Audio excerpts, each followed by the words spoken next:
How to send camera roll videos as snaps on Snapchat. Hey guys, welcome back to our YouTube channel.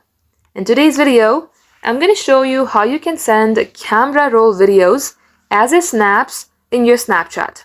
So without any further delay, let us get started.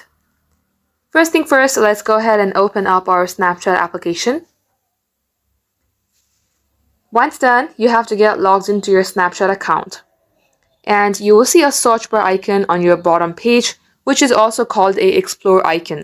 Tap it. Here you have to type in camera roll. Search for it. You will see this camera roll filter. Tap at it. And just as you do so, it will show you all the photos and videos that you have in your gallery section. You can also swipe into your left, or you can tap on this gallery button that you see here, and then select a photo or video. Then click on this middle icon. Once you click onto it, you will see the send to option here. Tap it and you can easily share this to your friends and it will appear as a fresh snaps. Just like so, this is how you can do it.